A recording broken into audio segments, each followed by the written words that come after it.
Hi guys, and welcome to Living Room Gear Demos. Today we are taking a look at the Hamstead Artist 60+RT. First, I want to go through all the awesome specs on this amp with this guitar, but don't worry if you want to see the different guitars, because afterwards I'm going to do loads of different clips with different guitars.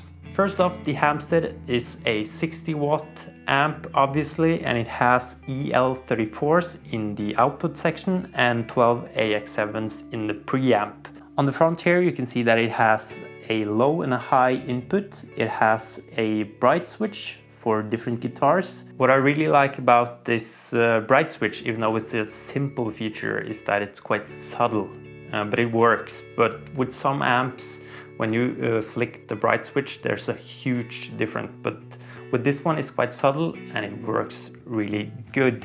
Then you have gain, you have bass and treble, you have a really nice spring reverb that you can control with the foot switch if you want to, and you also have the tremolo, and then you have the master.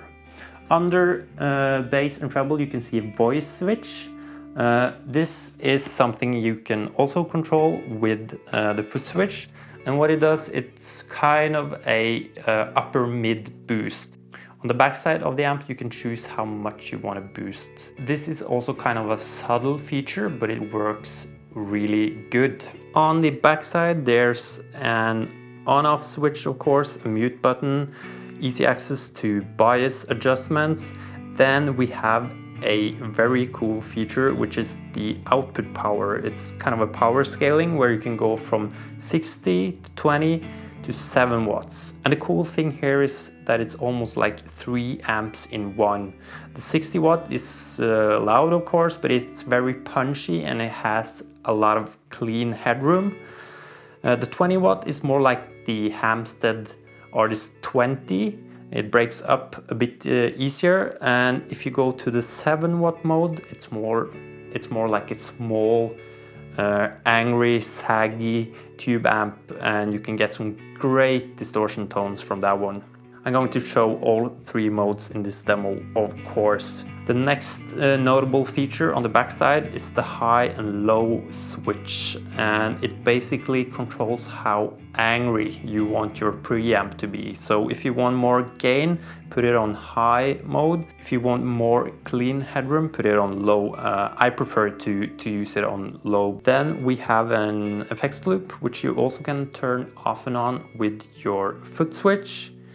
After that you can see the voice level. That's the boost that I talked about. You can boost 2, 5 or 3.5 dBs. And at the end there you can see that you can choose what order you want the reverb and tremolo in.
think it's pretty clear that I am totally in love with this amp. I'm going to use it for my demos. I have already started to use it. It takes pedals so great. There are so many options, but they're not paralyzing. They're all good options and they do what they promise. So definitely check one out if you have the opportunity. Thanks for watching and I'll see you in the next one. Bye.